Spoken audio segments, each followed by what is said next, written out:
Rain drummed against the pavement, washing away the city's grime. But it couldn't wash away the exhaustion clinging to Clara. She only wanted 5 minutes of peace, half a turkey sandwich, a moment to breathe. She didn't ask for the bruised, silent stranger who collapsed onto the opposite end of her park bench. She didn't know the simple act of breaking her bread in two would tether her to the city's most ruthless predator. Kindness always exacts a heavy toll. Neon flickered through the heavy drizzle, casting long, bruised shadows across the damp concrete. Clara Hayes sat heavily on the splintering slats of the bus stop bench. She didn't care about the moisture seeping through her cheap wool coat. She didn't care that the street lamps were buzzing with a dying electric hum. Her shift at St. Jude's Emergency had been a 12-hour blur of fluorescent lights, screaming trauma monitors, and the cloying, inescapable scent of industrial bleach masking copper and bile. She opened the crumpled brown paper bag resting in her lap. Inside was a squashed turkey and Swiss on rye. The bread was stale. The edges of the cheese were hard. It was pathetic, but it was fuel. She peeled back the plastic wrap, her fingers numb from the November chill, and prepared to take a bite. Footsteps scraped against the pavement. They were uneven, heavy, dragging. Clara paused, her cynical city-dweller instincts flaring. She lived in a neighborhood where looking the wrong way could cost you your wallet or worse. Keep your head down, mind your business. That was the unwritten law of the streets. She focused her eyes strictly on her sandwich, chewing her first dry bite. A man practically fell onto the other end of the bench. The wood groaned under his sudden weight. He didn't look at her. He leaned forward, bracing his elbows on his knees, his head hanging between his shoulders. His breathing was a wet, ragged rasp that cut through the sound of the falling rain. Clara kept her gaze forward, but her peripheral vision drank in the details. He wore a dark wool overcoat that had clearly been expensive once, but was now ruined. It was torn at the shoulder, heavily stained with large, dark, wet patches that weren't just rainwater. His left hand was clamped tightly against his ribs. His right hand gripped the edge of the bench. The knuckles were split open, raw, weeping fluid and dirt. He didn't ask for help. He didn't make a sound other than that terrible, labored breathing. Clara took another bite of her sandwich. It tasted like ash. She was a nurse. She spent her days patching up gangbangers, overdose victims, and the collateral damage of the city's underbelly. She knew a losing fight when she saw one. She also knew that helping a man who looked like he had just crawled out of a shallow grave was a fast track to ending up in one herself. "Walk away," her brain ordered. "Your bus is coming in 10 minutes. Just stare straight ahead." The man shifted, a sharp hiss escaping his clenched teeth. His head tilted back against the bus stop ad, a faded, smiling lawyer promising compensation, and for a fraction of a second, the flickering street lamp illuminated his face, sharp jaw, bruised cheekbone. A split lip leaking dark fluid down his chin. But it was his eyes that caught her. They were half open, dark, and entirely hollow.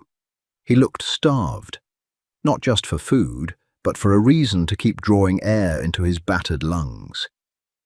It was the look of a stray dog that had finally accepted the cold. Clara swallowed the dry bread.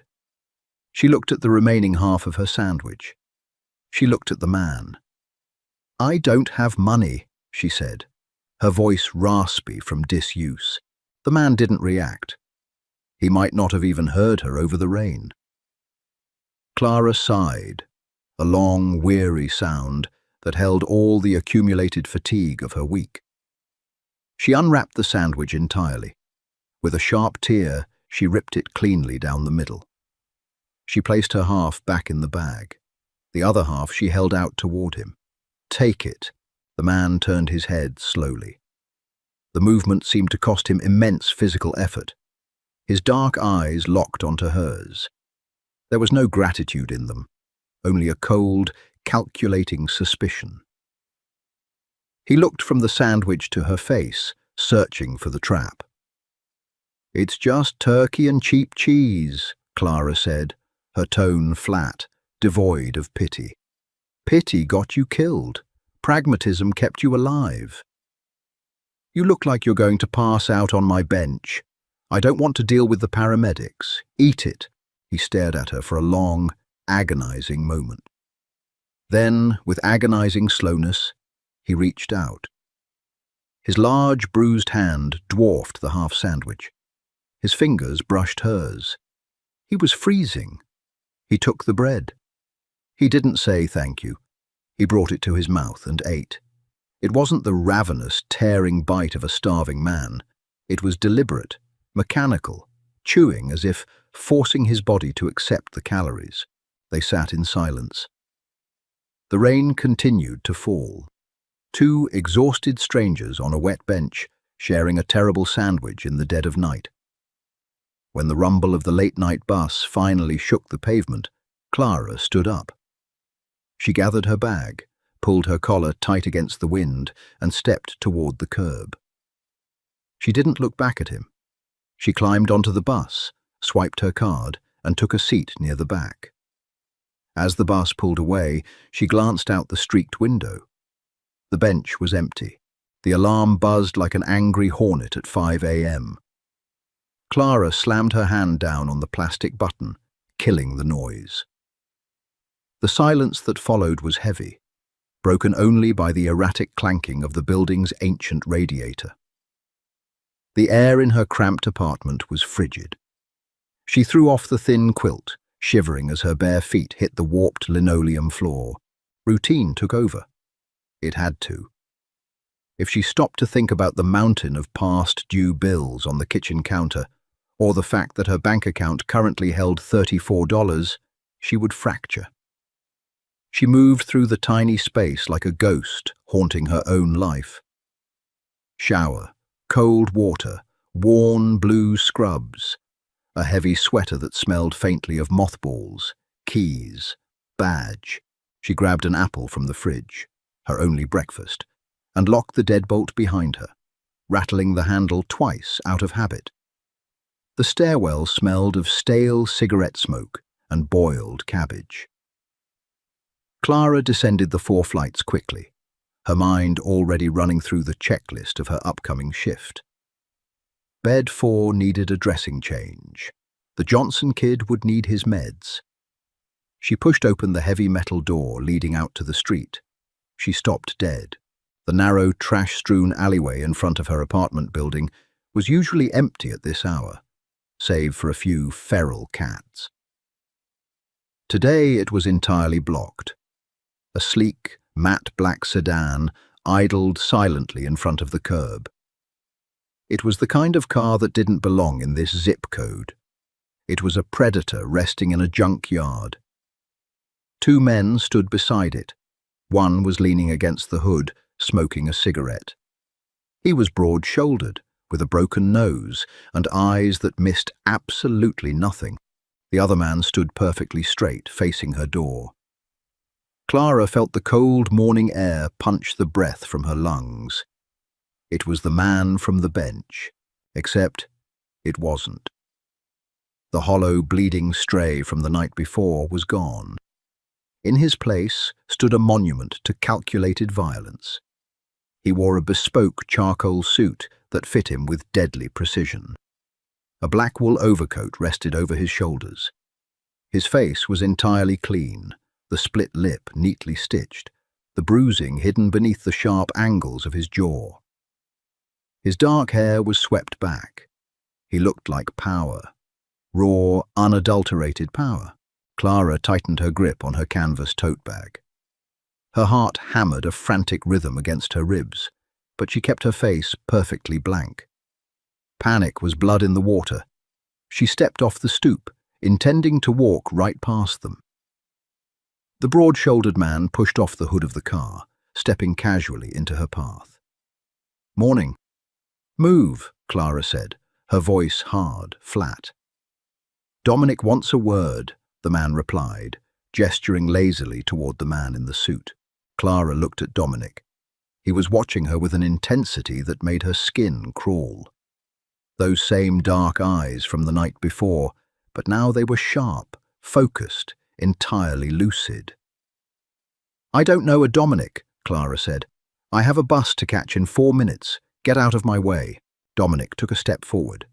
Even the way he moved was different now. Silent, fluid, predatory. Clara Hayes. His voice was a low, rough baritone. It scraped along her nerves. 26.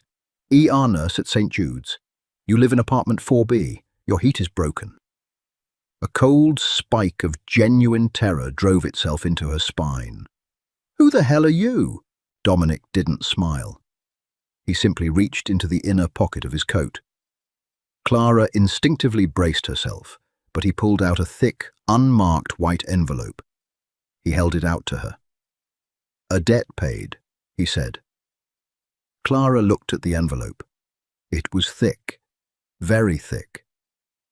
I don't want your money. It's not a request. Neither is my telling you to move, Clara snapped, her exhaustion briefly overriding her fear. I gave a bleeding man half a sandwich because I didn't want him to die on my bus stop. That's it. There's no debt. There's no transaction. We are done here. The broad-shouldered man chuckled, a low, grating sound. She's got teeth, Dom. Dominic silenced him with a single, fractional look. He turned his attention back to Clara. He didn't lower his hand. Take the money, Clara. Pay your rent. Fix your heat. How do you know my name? She demanded, stepping back. How do you know where I live? I know everything that happens in my city, Dominic said quietly. Take the envelope. No. Clara walked around him, forcing herself not to run. She stepped off the curb, her boots splashing in a shallow puddle. She expected a hand to grab her shoulder, expected to be dragged into the black car. But nothing happened. She walked quickly down the street, turning the corner without looking back. When she finally reached the bus stop, her hands were shaking so badly she dropped her badge twice. Back in the alley, Arthur Costa tossed his cigarette onto the wet pavement and crushed it beneath his heel. He looked at his boss. Dominic Russo was still standing there, holding the rejected envelope, watching the empty space where Clara had disappeared. Well, Arthur said lightly, that went well. Usually people cry when you hand them 10 grand. Dominic slowly lowered his arm. He slid the envelope back into his coat.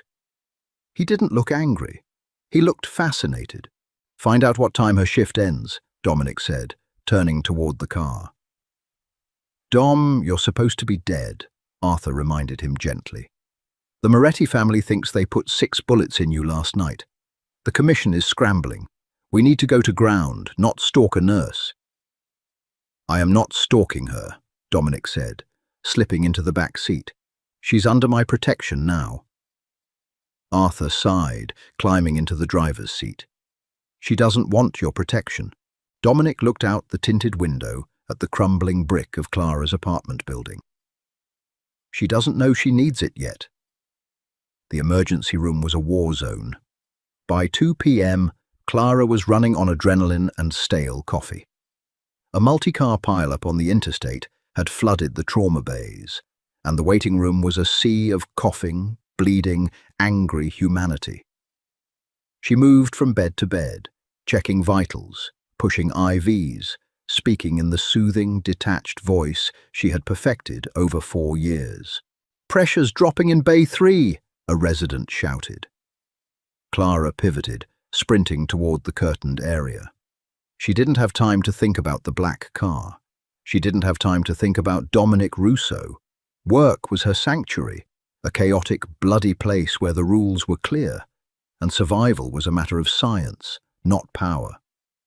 It wasn't until she finally took her mandatory 15-minute break at 6 p.m. that the outside world bled in. She collapsed into a plastic chair in the cramped break room, rubbing her aching temples. The small TV mounted in the corner was muted, flashing breaking news graphics.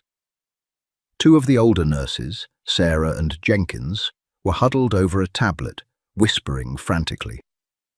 "They found 3 more bodies down at the docks," Sarah was saying, her voice hushed.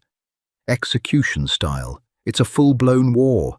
"It's the Russos," Jenkins replied, shaking his head. "Word on the street is someone tried to hit the boss last night. Ambushed him leaving a restaurant. Killed his driver, put a few in him. He vanished. Now his people are tearing the city apart, looking for whoever ordered the hit." Clara felt a cold knot form in her stomach. She looked up at the muted TV screen. A photo was displayed next to the anchor. It was a mugshot, a few years old, but unmistakable. Sharp jaw, dark, hollow eyes. Dominic Russo. The caption beneath read, "Mob boss feared dead in syndicate ambush." Clara stopped breathing. The bruised, bleeding man on the bench. The expensive suit. The $10,000 in an envelope. She hadn't saved a stray dog. She had fed a wolf. "You okay, Clara?" Sarah asked, noticing her pale face. "You look like you're going to hurl." "Fine," Clara lied, her voice tight. "Just tired. Really tired." She stood up abruptly, her chair scraping loudly against the tile. She needed air. She needed to leave. But she still had 3 hours left on her shift. The rest of the evening was a blur of paranoid anxiety. Every time the heavy double doors of the ER swung open, Clara flinched, expecting to see men in dark suits carrying guns. She kept her head down, avoiding the waiting room, hiding behind the nurses' station whenever possible. By 9 p.m., she was practically vibrating with exhaustion and fear.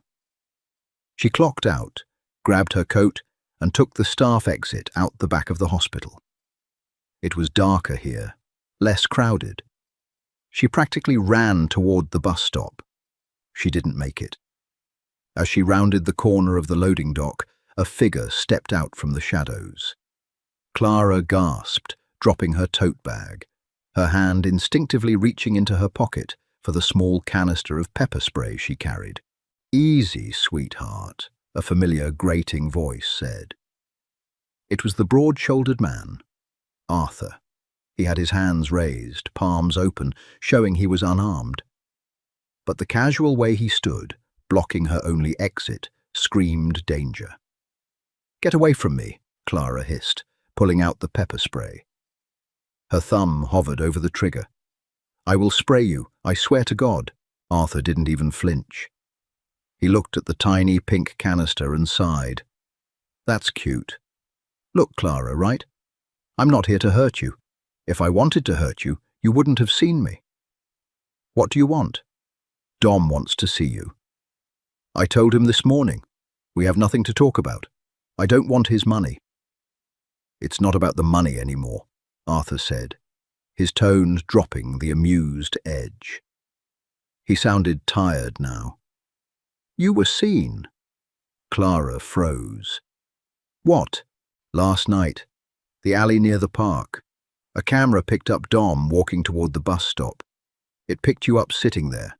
It picked up the two of you interacting." Arthur took a slow step forward. "The people who shot him. They're looking for him. And now they're looking for you."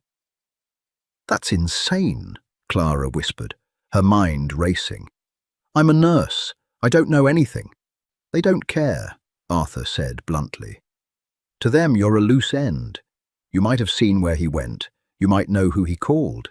In our world, loose ends get clipped. Dom isn't going to let that happen." "I am not a part of your world," Clara yelled, her voice echoing off the brick walls. "You are now," a quiet voice said from behind Arthur. Dominic stepped out of the shadows. He was wearing a different suit, dark navy, blending into the night. His presence seemed to suck the oxygen out of the alley. He didn't look at Arthur. His eyes were fixed entirely on Clara. "Get in the car, Clara." "No." She backed up against the cold brick wall. "I'm going home. I'm going to lock my door. I have a shift tomorrow. If you go home tonight, you will be dead by morning," Dominic stated. It wasn't a threat. It was a terrifying, absolute fact.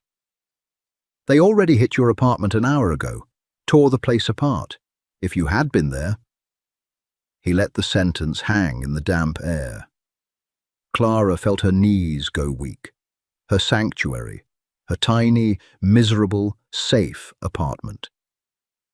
"You're lying." Dominic pulled out his phone, tapped the screen, and held it up. It was a photo. Her front door kicked off its hinges. Her cheap furniture overturned. Her mattress slashed. A choked sob escaped Clara's throat before she could stop it. Her hands began to tremble violently. She dropped the pepper spray. It clattered uselessly against the concrete. Dominic stepped closer. He didn't touch her, but his proximity was a heavy blanket of authority. "I brought this to your door," Dominic said, his voice surprisingly soft, devoid of the cold command he used with Arthur. "I didn't mean to, but I did, and I pay my debts." He held his hand out towards the street, where the matte black sedan was idling quietly. "You shared your bread with me when I was a dead man walking," Dominic said, his dark eyes locking onto hers, anchoring her panicked mind. "Now you are under my protection. No one touches what is mine. Get in the car." Clara looked at the dark street. She looked at the photo on the phone. She had no home. She had no family in the city. She had $34 and a ruined life. She looked at Dominic Rousseau, the predator who had suddenly appointed himself her guardian. Slowly, her hands shaking, Clara picked up her tote bag. She walked past Arthur, who gave her a solemn nod, and approached the car. Dominic opened the rear door for her. She slid into the plush leather interior, the scent of expensive cologne and danger instantly surrounding her. Dominic got in beside her. The door shut with a heavy, final thud. The trap had sprung, and Clara had walked right into it. The city blurred past the tinted windows of the sedan, a smeared canvas of neon and rain. Clara sat rigidly against the leather door panel, putting as much distance between herself and Dominic as the back seat allowed. The silence in the car was heavy, oppressive. It felt like the pressurized cabin of an airplane right before a crash. Dominic didn't try to fill it. He sat perfectly still, his eyes fixed on the rearview mirror, tracking the headlights in the distance. He was a man accustomed to total control, and right now, his quiet vigilance was more terrifying than any threat.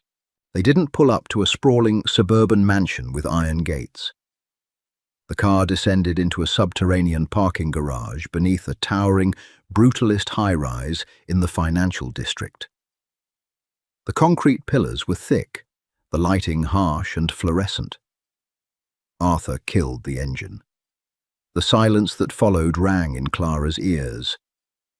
"We're here," Arthur grunted, stepping out to scan the perimeter before opening Dominic's door. Dominic stepped out, then held the door for Clara. She ignored his outstretched hand, climbing out on unsteady legs. Her scrubs felt tissue-thin in the damp, subterranean air. "Where is here?" she asked, her voice raspy. "Safe house," Dominic replied shortly, leading the way toward a steel service elevator. "Owned by a shell corporation. No one knows I have it. No one knows you're here." He pressed his thumb against a biometric scanner beside the elevator doors. The machine beeped a flat, green affirmative. The heavy steel doors slid open with a heavy mechanical groan. Clara hesitated. Stepping into that metal box felt like stepping into a tomb. But the memory of her shattered apartment door flashed behind her eyes. She had nowhere else to go. She stepped inside, crossing her arms over her chest, to stop her violent shivering. The ride up was entirely silent.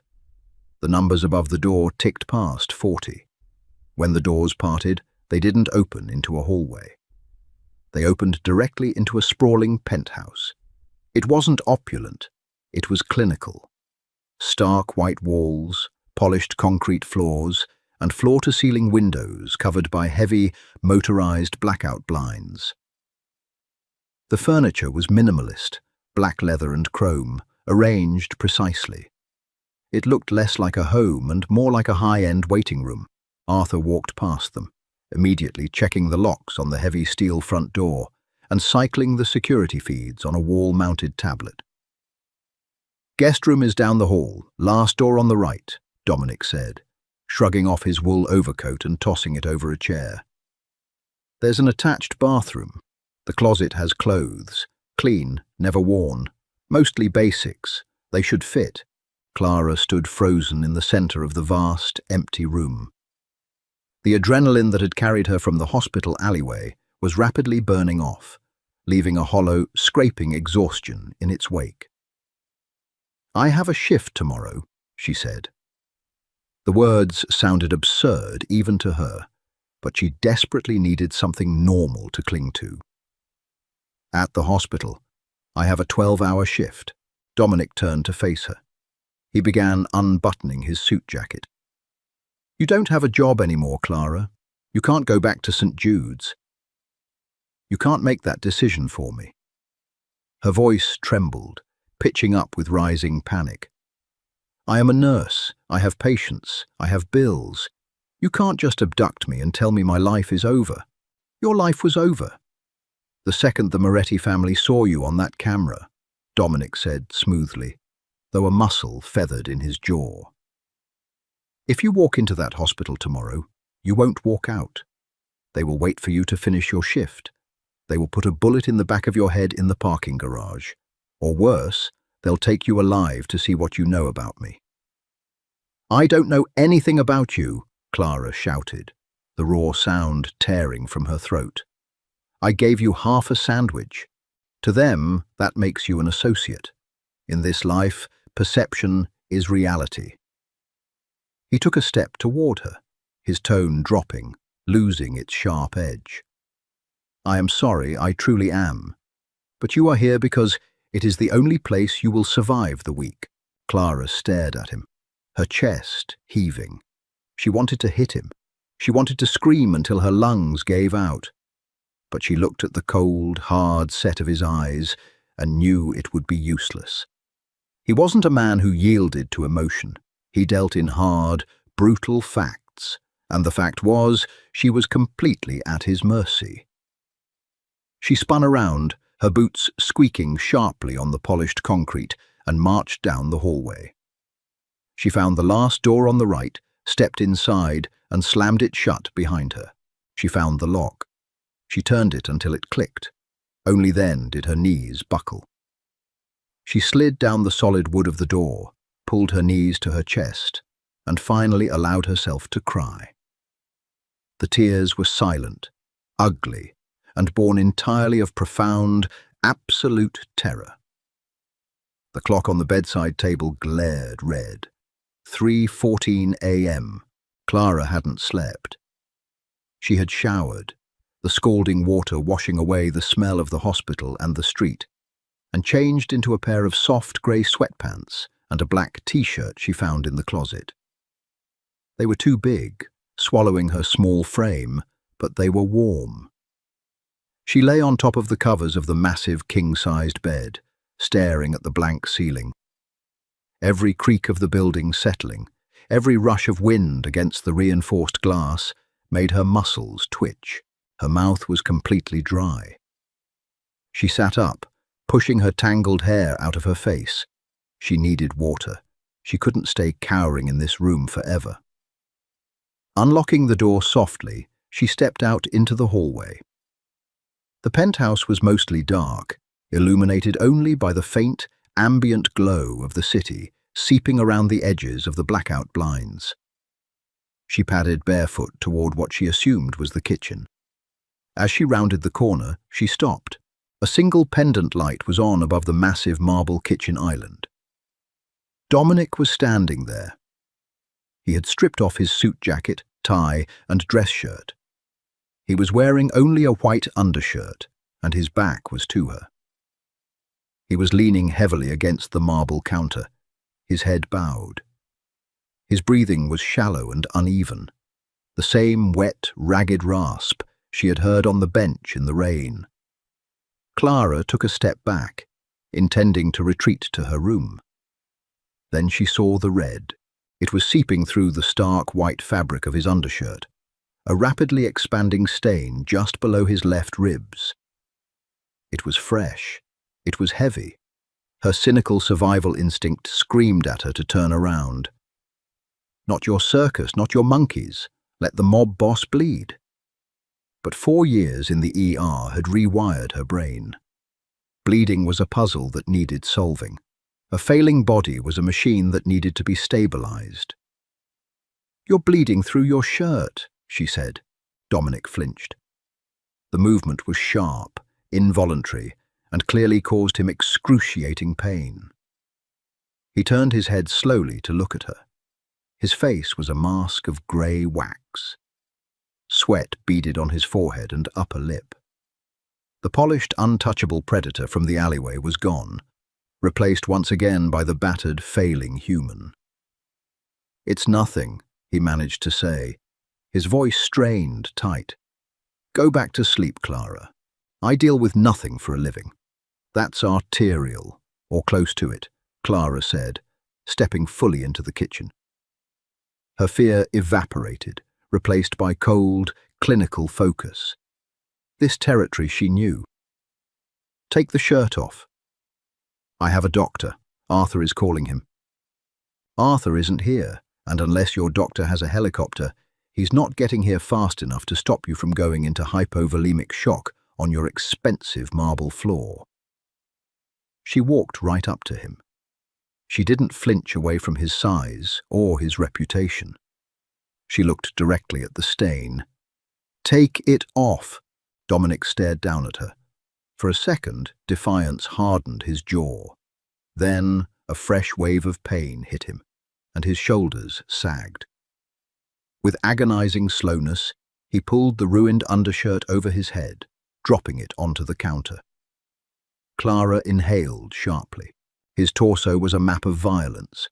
Old scars, knife wounds, bullet puckers crisscrossed his heavy musculature. But the immediate problem was on his left side. A crude, hasty line of black sutures held together a jagged tear just below his ribcage. Several of the stitches had torn completely through the flesh. The wound was yawning open, dark blood sluggishly welling up and spilling down his side. "Whoever stitched this is an idiot," Clara muttered, stepping closer to inspect the damage. "They used the wrong gauge thread, and the tension is entirely uneven. The moment you moved too fast, you ripped the fascia." "It was done in the back of a moving van," Dominic grunted, his knuckles white as he gripped the edge of the counter to keep himself upright. "Where is your first aid kit?" "Bathroom down the hall." Clara moved quickly. She found the kit, a large, heavy-duty trauma bag, predictably well stocked for a man in his line of work. She hauled it back to the kitchen and dropped it onto the island. "Sit," she ordered, pointing to one of the high leather bar stools. Dominic didn't argue. He practically collapsed onto the seat. Clara washed her hands at the sink, snapped on a pair of blue nitrile gloves from the kit, and pulled out saline, sterile gauze, a local anesthetic syringe, and a fresh suture kit. "This is going to burn," she warned, uncapping the saline. She didn't wait for him to brace himself. She flushed the open wound heavily. Dominic hissed, a sharp intake of air through his teeth.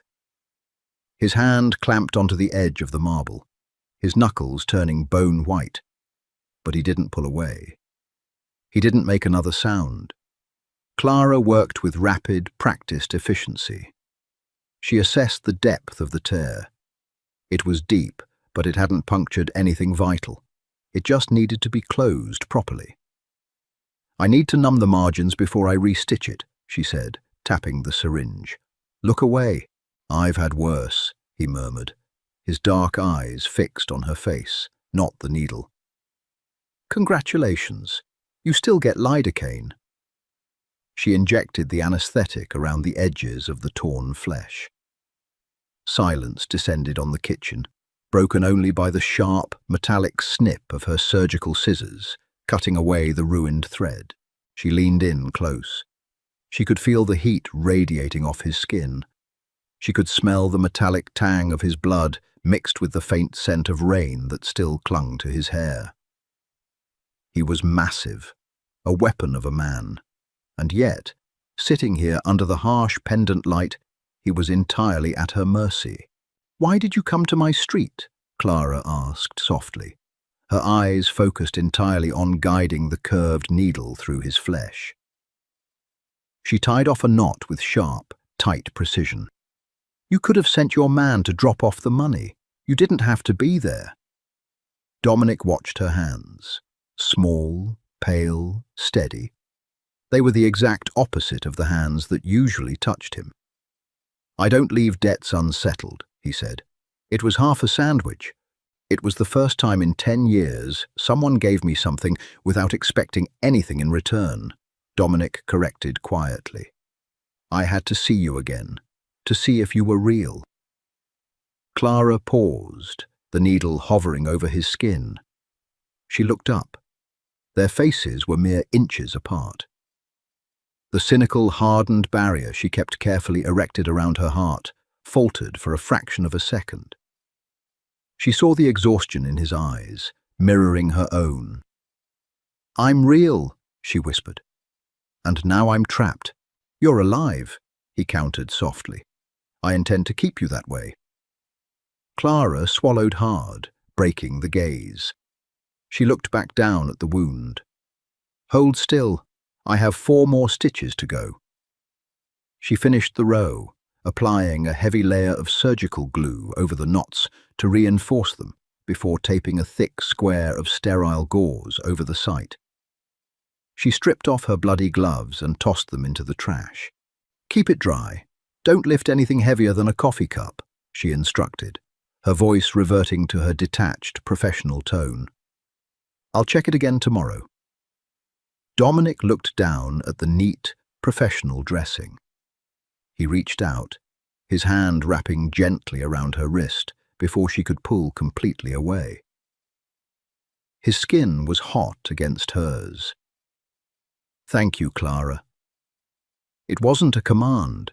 It wasn't a threat. It was the sincere gratitude of a man who rarely had a reason to offer it. Clara gently pulled her wrist free. She didn't smile. "Go to sleep, Dominic."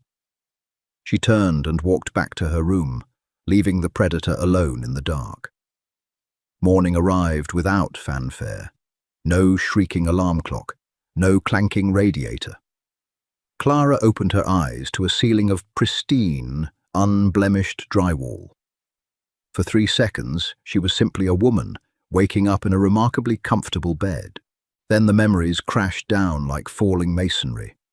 The alleyway, the gunshots she hadn't heard but knew were fired, the torn flesh under her hands. She sat up quickly, her pulse spiking. The oversized t-shirt slipped off her shoulder. The room was utterly silent, the heavy motorized blinds sealing out the daylight and the city below. She swung her legs out of bed, her bare feet meeting the cold, polished concrete floor. It grounded her. She checked the digital clock on the nightstand. 8:15 a.m.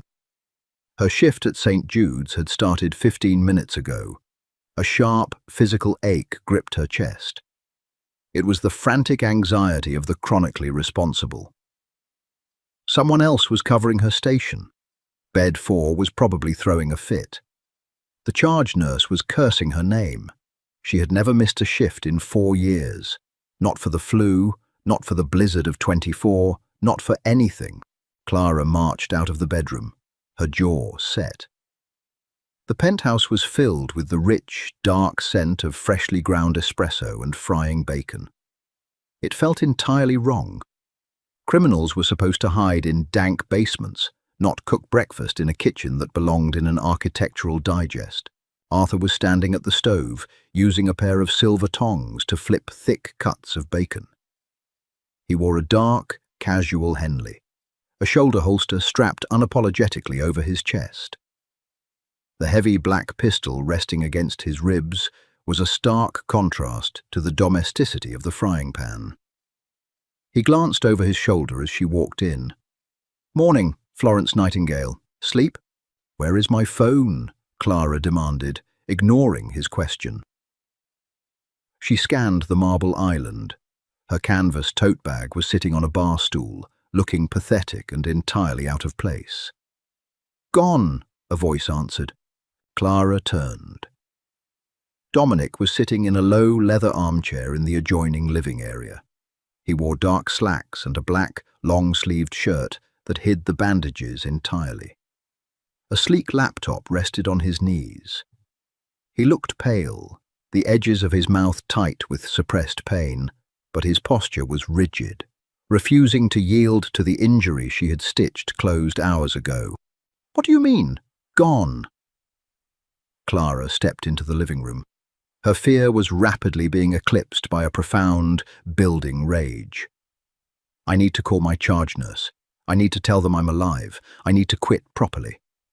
"You don't need to do anything," Dominic said, his eyes scanning the glowing screen. "Your phone was a tracking risk. I had Arthur smash it and drop it in a storm drain 3 miles from here. As for St. Jude's, they received an email from your account at 6 a.m. stating you had a family emergency out of state and were resigning immediately." Clara stood frozen.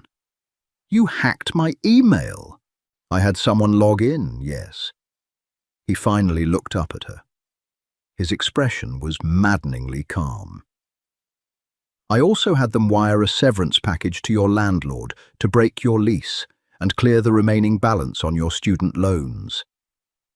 The air left Clara's lungs. It felt like a physical blow. She braced a hand against the back of the leather sofa. "You cleared my debt," she whispered, the words tasting like copper. Arthur slid a plate of eggs and bacon onto the counter behind her. The clatter of ceramic was loud in the tense silence. $52,000, Dominic stated, his tone flat, businesslike. "It was the least I could do for pulling you into this." "How dare you?" The words tore out of her, raw and shaking. Dominic's brow furrowed, a flicker of genuine confusion breaking his composed facade. He was a man who bought loyalty, who traded in leverage and cash. He expected relief. He expected gratitude. Clara closed the distance between them, pointing a shaking finger at his chest. "I worked double shifts for 4 years to pay that down. I ate stale bread so I wouldn't have to owe anyone a dime. It was mine, my debt, my life. You don't get to just erase it with a keyboard stroke and decide you own me." Arthur tensed by the kitchen island, his hand dropping subtly toward his hip. Clara didn't care.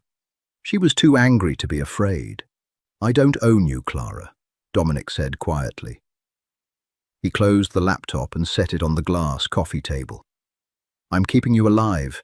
If you walked into that hospital, you would be a corpse by lunchtime. The Morettis hit 3 of my fronts last night. They burned out a warehouse. They are hunting. I am not a soldier in your war. No, you are collateral."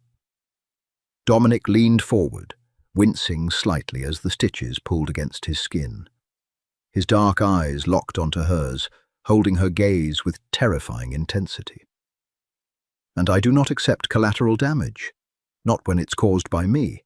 You are angry, be angry, but be alive to feel it." Clara stared at him, her chest heaving. She wanted to scream, she wanted to hit him. But the cold logic in his eyes was impenetrable. He had dismantled her entire life before breakfast. systematically removing every trace of Clara Hayes from the city's grid. She was a ghost. She turned on her heel and walked to the kitchen island. She didn't look at Arthur as she grabbed a piece of bacon from the plate he had poured. She took a vicious bite, the salt and grease coating her tongue. "I'm checking your stitches at noon," she said over her shoulder, her voice hard. "If you tear them, I'm not using anesthetic the second time." She walked back to her room and shut the door. In the living room, Arthur let out a low whistle. He picked up his mug of espresso. "She's not exactly kissing the ring, boss." Dominic watched the closed door of the guest room. The tightness around his mouth relaxed just a fraction. "No," he murmured softly. "She isn't." 3 days bled into one another, trapped in a sensory deprivation tank built of glass and concrete. The penthouse became a pressure cooker. Clara paced the length of the living room, tracing the same invisible path along the polished floorboards until her muscles ached. She watched the news on the massive flat-screen television. The city was bleeding. A car bomb in the garment district, a shootout in a restaurant kitchen. The media called it a surge in gang violence. Clara knew it was a hunt. Dominic ran the war from the dining table. He operated entirely through burner phones, breaking them in half and tossing them into a metal wastebasket after a single use. Arthur was his shadow, filtering information, moving weapons, coordinating men whose names Clara never heard. She watched Dominic operate. It was horrifyingly familiar. In the emergency room, Clara worked under a system of triage. You prioritized the bleeding. You ignored the screaming patient with the broken arm to focus on the quiet patient with the punctured lung. You made cold, rapid calculations about who could be saved and who was already gone. Dominic was doing the exact same thing. "Cut off the supply line at the docks," Dominic said into a cheap plastic phone, his voice a low, gravelly rasp. "Let them take the warehouse on 4th. It's empty anyway. Bleed their manpower holding a useless asset." He hung up, snapped the phone and tossed it away. He looked exhausted. The grey pallor hadn't left his skin since the night she stitched him up. "You're running a fever," Clara said from her spot on the sofa. Dominic didn't look up from the sprawling map of the city spread across the table. "I'm fine." "You're sweating in a 68-degree room and your breathing is shallow," Clara countered, standing up. She walked over to the trauma kit resting on the kitchen counter, pulled out a digital thermometer and walked over to the table. "Open." Dominic finally looked at her. His eyes were heavy, ringed with dark, bruised exhaustion. He looked at the plastic device in her hand, then up at her face. He didn't argue. He opened his mouth. Clara slid the thermometer under his tongue. They waited in silence for the beep. When it sounded, she pulled it out and checked the digital display. 101.4, she announced grimly. "The site is infected. You need antibiotics." "I took some amoxicillin Arthur brought," Dominic muttered, leaning back in his chair. "Amoxicillin won't touch a deep tissue infection caused by whatever filthy knife or bullet grazed you before you got stitched up in a moving van," Clara said, her tone slipping entirely back into her ER persona. "You need broad-spectrum IV antibiotics, or you're going to go into sepsis." "I can't go to a hospital," Dominic said. "I know," Clara snapped, "because people are trying to kill you, which makes dying of a staph infection incredibly ironic." She turned to Arthur, who was standing by the window. "I need ceftriaxone, a bag of normal saline, IV tubing, and a 20-gauge catheter. Can you get it?" Arthur looked at Dominic. Dominic gave a slow, barely perceptible nod. "Give me an hour," Arthur said, grabbing his coat. The heavy steel door locked securely behind him. Clara and Dominic were alone. The silence stretched between them. heavy with the hum of the city far below. Clara pulled out a fresh pair of gloves and walked over to the table. "Take off the shirt, let me look at it." Dominic unbuttoned his shirt, the movements stiff. He pushed the fabric back, revealing the thick gauze pad taped to his side. Clara gently peeled the surgical tape away. She didn't flinch, but her jaw tightened. The skin around the sutures was angry, swollen, and radiating a dark, bruised red. It was hot to the touch. "It's ugly," Clara murmured, pressing gently around the margins to check for fluid buildup. Dominic hissed, his abdominal muscles clenching. "I've survived worse." "That's a terrible metric for healthcare," Clara said, grabbing an alcohol swab to clean the surrounding skin. "Why are they hunting you? The Morettis? Why this week? Why burn half the city down?" She didn't know why she asked. Survival dictated she should know as little as possible. But the isolation was stripping away her defenses. Dominic watched her hands working over his skin. "Carlo Moretti died last month. Heart attack. His son, Leo, took over. Leo is young. He's impulsive. He thinks peace is a sign of weakness. He wants to consolidate the territories, and I hold the ports. So he tried to kill you," Clara clarified, taping a fresh, sterile pad over the angry wound. "And because he failed, he's tearing the city apart to finish the job. If I die, my capos splinter. The territory fractures. Leo walks in and picks up the pieces." Dominic leaned his head back against the chair, closing his eyes. The fever was clearly draining him. "He paid someone inside my circle. That's how he knew my route leaving the restaurant. That's why I can't leave this room. I don't know who bought the bullet." Clara paused, her hands resting on the edge of the table. She looked at his face. Stripped of the suit, stripped of the terrifying aura of command, he was just a man boxed into a corner, betrayed by his own, fighting a fever and a war at the same time. "You're a prisoner too," she said softly. Dominic opened his eyes. He looked at her, truly looked at her. He saw the cynical, exhausted nurse who had given him half her dinner. He saw the woman whose life he had ruined to save. "Yes," he said, his voice dropping to a low, raw pitch. "But my cage is of my own making, Clara. Yours was built by me." He reached out, his hot, rough fingers brushing against her knuckles where they rested on the table. It was a fleeting, terrifyingly gentle touch. "I will get you out of it," he promised. "When the blood stops running, I will give you your life back." Clara looked down at his hand. She didn't pull away. "My life is gone, Dominic," she said, the fight finally bleeding out of her voice. "Now we just have to make sure we survive this one." Arthur returned 40 minutes later. He dumped a heavy canvas duffel bag onto the kitchen island, his breathing slightly elevated, rain dripping from his leather jacket. He didn't look at Clara. His eyes were glued to the security monitors on the wall. "Got it. Had to wake up a very unhappy veterinarian in Queens," Arthur muttered, cycling through the camera feeds. "Anything happen?" "His fever spiked," Clara said, already unzipping the bag. She pulled out the crinkling plastic of the normal saline bag, the IV tubing, and the small glass vial of ceftriaxone.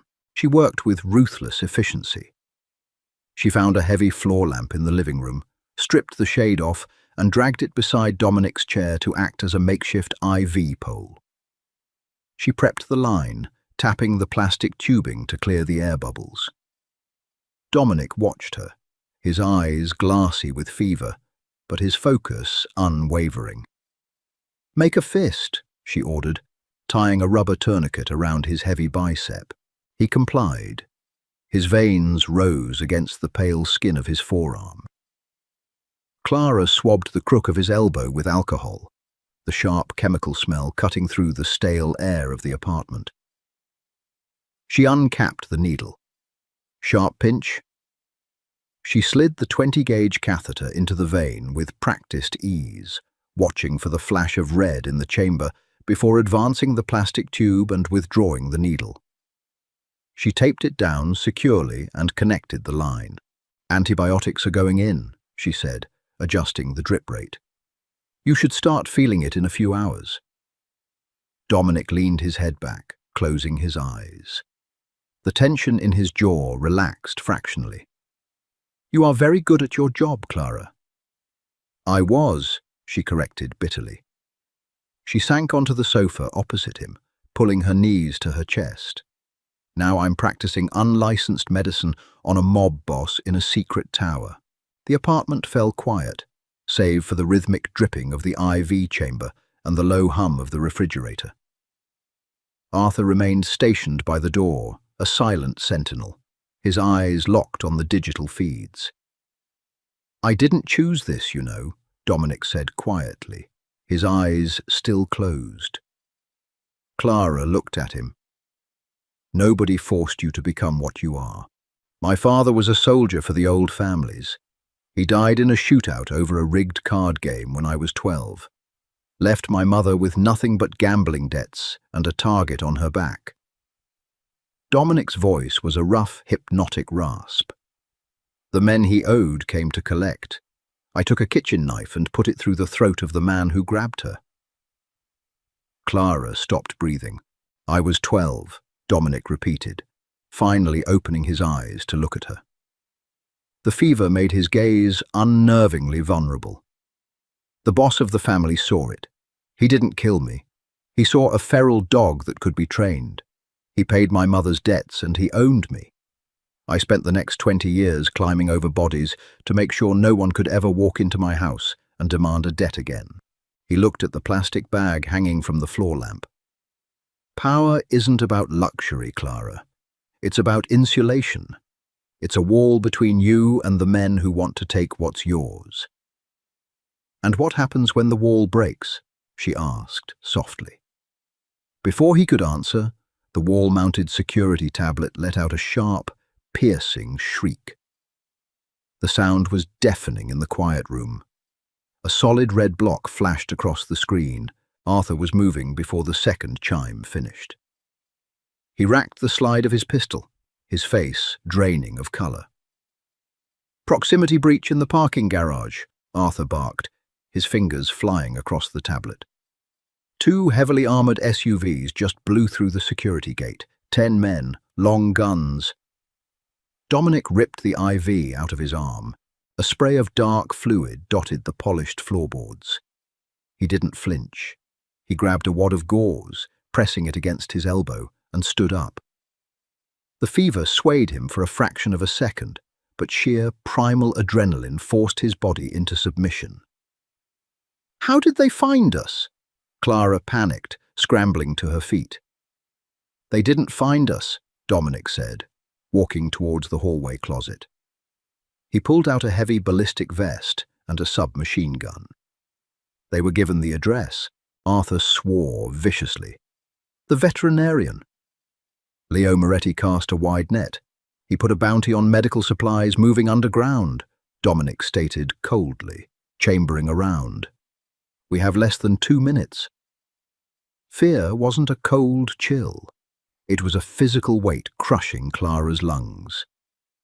The clinical detachment that kept her functioning in the ER shattered. Men with rifles were coming to kill them. "Shoes. Coat. Now," Dominic ordered, his voice cracking like a whip. The vulnerable, feverish man from 30 seconds ago was entirely gone. He was a machine built for war. Clara sprinted to the guest room, shoving her feet into her heavy boots and grabbing the oversized coat. When she ran back out, Arthur was pulling a heavy steel lock bar across the main door.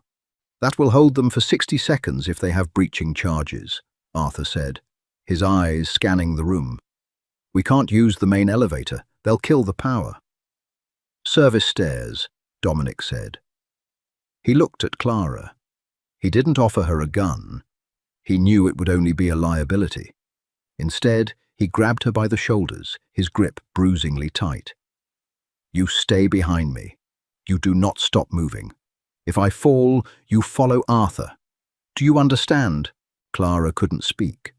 Her throat was completely sealed. She nodded rapidly. The first heavy thud hit the steel door. It vibrated through the floorboards. Dominic pushed her towards the kitchen. They bypassed the main entrance entirely, moving toward a secondary door hidden behind the pantry shelving. Arthur punched a code into a keypad, and the shelving unit swung outward, revealing a dark, concrete stairwell. Another massive boom echoed through the penthouse. The lock bar groaned, bending inward. They slipped into the stairwell. Arthur pulled the heavy door shut, locking it from the inside. The air in the stairwell was freezing, smelling of dust and old concrete. 40 floors down," Arthur whispered, clicking a small flashlight on. Quietly, they descended. The only sound was the rapid squeak of Clara's boots and the heavy, controlled breathing of the two men.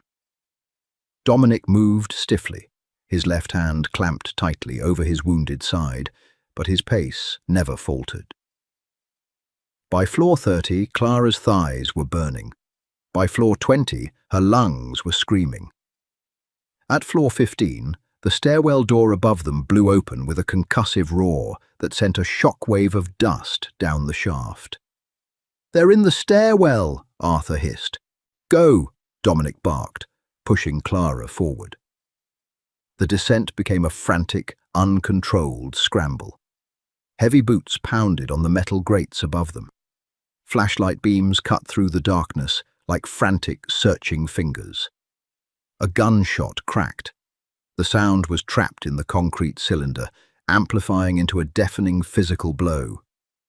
A bullet sparked off the railing inches from Clara's head, spraying hot metal shavings against her cheek. She screamed, stumbling forward. Dominic caught her by the collar of her coat, hauling her upright and throwing her down the next flight of stairs. "Keep moving!" he roared, turning back up the stairwell. He raised his weapon and fired a 3-round burst upward. A heavy body tumbled down the stairs above them, crashing into a landing with a sickening crunch. They reached the basement level. Arthur kicked the heavy fire door open, spilling them out into the harsh fluorescent light of the parking garage. "Where?" Clara gasped, tasting iron from where she had bitten her tongue. "Sub-basement B," Arthur pointed, running toward a concrete ramp. "Secondary vehicle." They sprinted across the open expanse of concrete. Tires screeched violently on the level above them. The Moretti hit squad was flooding the garage. An armored black SUV was parked in the darkest corner of the lowest level. Arthur hit the remote unlock. 2 men rounded the corner of the ramp, raising assault rifles. "Get down!" Arthur yelled, diving behind a concrete pillar. The air filled with the deafening chatter of automatic fire. The windows of a nearby sedan shattered into a million glittering diamonds.